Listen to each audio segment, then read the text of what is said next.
Hey, good morning to you. This is Ron Janish with AndrewsCourse.com. I can absolutely guarantee you that no matter what your educational level in my techniques or anything else, you will learn something today. Here's what happened to me in the last day or so.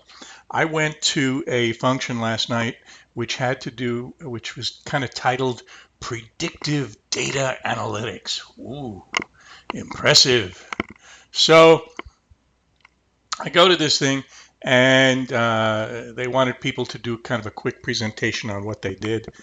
And for the most part, my read of the people that were there that had the word data scientist on their business card were people who uh, effectively know something about programming and uh, uh, and hopefully something about graphics and and and then take that and combine that with some form of business data and give you an example. Probably one of the better guys there was this Indian dude who puts together graphs and stuff and from business data that shows what the profitability is and all those cute kind of things. And he uses certain software to do it, and he calls himself a data scientist.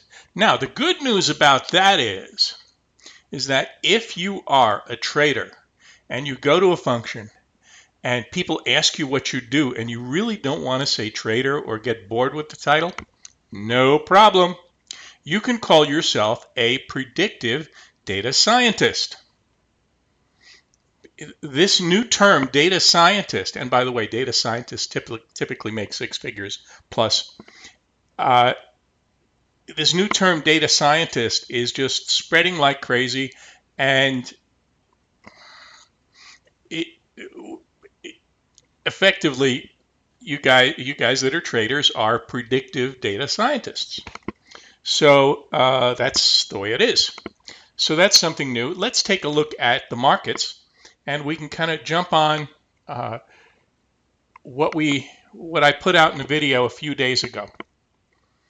And so if you look at my last video, which I think was on the 24th or somewhere around there, earlier this week, I was long the corn, and corn was down here somewhere, and I was long.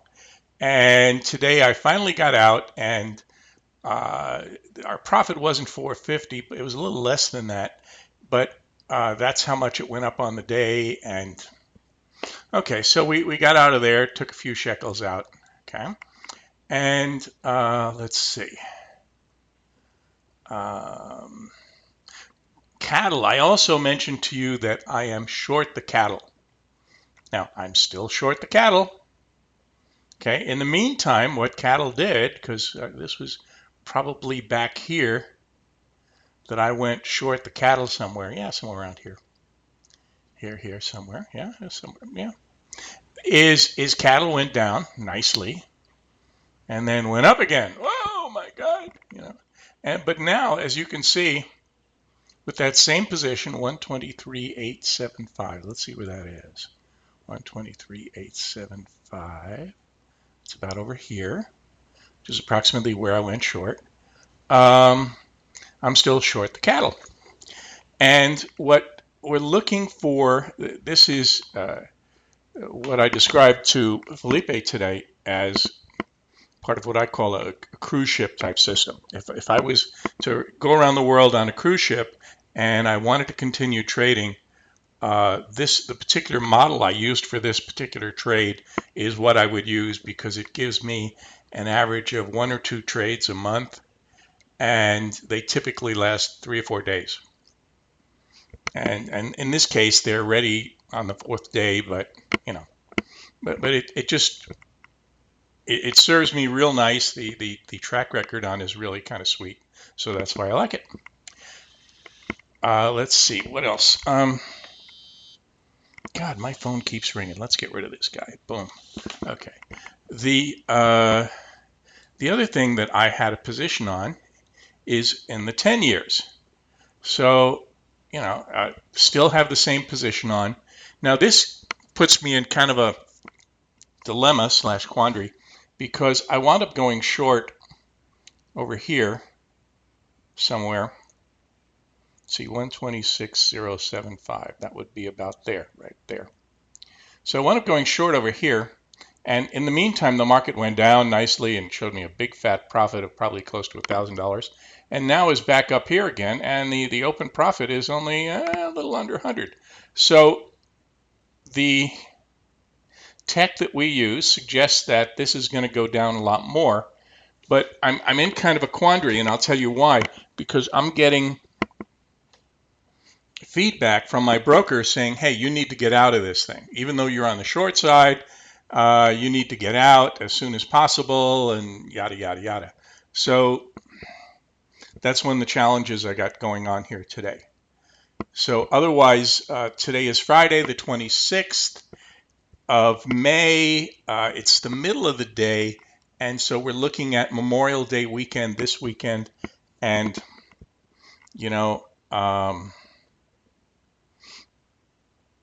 I'm going to make life easy rather than hang out in this quandary. I'm going to wind up taking profits on this here by the end of the day. So that's what I'm doing. Now the cattle, that's the cruise ship model. I'm going to be sitting on that a while longer. So that for all I know, that might wind up going down here somewhere. Okay, something else. In the last video, I mentioned something about, let's take a look at this one here. This is important. Boom. I mentioned something about watching the Russell and stuff, and how ideally it would kind of go up a little, down a little bit, and then up again. So far we're doing really good. So far, the pattern is just the way I like it. And so it's looking really sweet. If this thing goes up here, breaks the highs that it made this week, I would start looking for a low risk entry on the short side. That's what I'm going to wind up doing. And around the same time, we're probably going to get some kind of a short signal in the ES. Let's take a look at the pattern in the ES. Look at this, you just draw a multiple pivot line here, and boom, prices bounce right off it beautifully. And they've been going up ever since, and everybody's in la la land this weekend, and the stock market's going up forever, according to popular opinion. And when you get that, be careful. So this is one I'm watching. Another one I'm watching is the Qs. Oh yeah, this one we're looking at about 24, maybe 24.25 as being a good target. Okay. Yeah, about 24.25, maybe a little higher, as being someplace this puppy is going to go to. Okay. And might even reverse. We'll see. Can't guarantee. The importance of a reversal that goes up here is significant, because if there is a reversal, it's like you could wind up going bargain shopping again in the fall. That is what may happen. Okay, so that's what I'm thinking. That might happen. I can't guarantee it, of course. Let's take a look here. We move this one here, and we can see that we had a nice, let's get rid of this. We had a nice drop in the Qs, and those of you that are course members, let's see, there was an article I wrote years ago, something about the green line. And the reason the line was green was because, well, that's what was developed by Quote.com.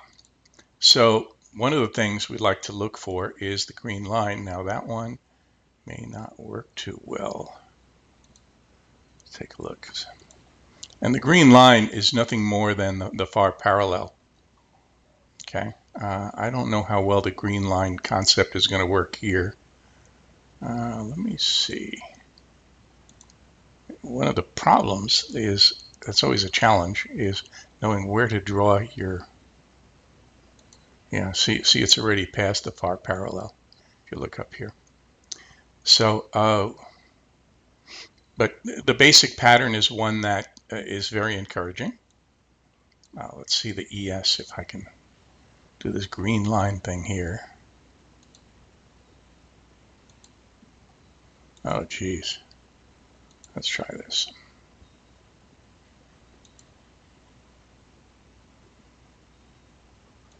Yeah, that one probably makes a little more sense. Up to, what does this say? 24, yeah, 24, 24, right up there. That's where your green line would be. What is this green line stuff? Look, go back to Traders World magazine and go back to Stocks and Commodities magazine. And in there, you'll probably find articles that I wrote. And I know I wrote one for Stocks and Commodities magazine and about the green line. And with perfect 2020 hindsight, you can see that the market did turn at the green line, using this green line concept, in the NASDAQ that December. And that was shortly after I wrote the article. And so anyway, but the bottom line is what you need to watch for right now is this area up here, the 24-25 area in the ES. That's someplace that I'll keep my eyes open at. Okay. So, anyway, I hope you have a nice Memorial Day. And if you're interested in taking the Andrews course, go right ahead. These things that you see here when it says P&L for the day or open or stuff like that, that's all real money. Just so you know, that's not fake. That's not make-believe. That's my real money. I don't do managed accounts for a variety of reasons. And, not open to the public for doing that kind of stuff, even though I appreciate all the phone calls I get. Sorry, don't do that. And but there's a lot of good students that I have that once you get to know them and see how they trade, they might be open to that kind of thing. Anyway, I thank you for your time and see you next time.